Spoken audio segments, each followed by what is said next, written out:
And today I'm going to show you how to send pictures in Character.ai. So this is actually very easy.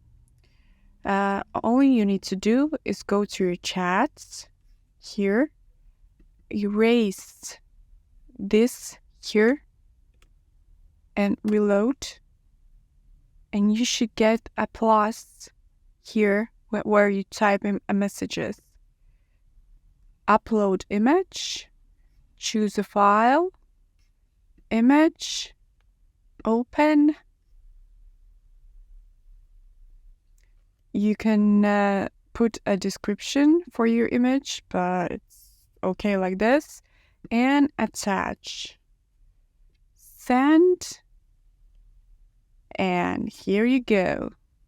So feel free to hit a like button and subscribe. And I will see you in the next video.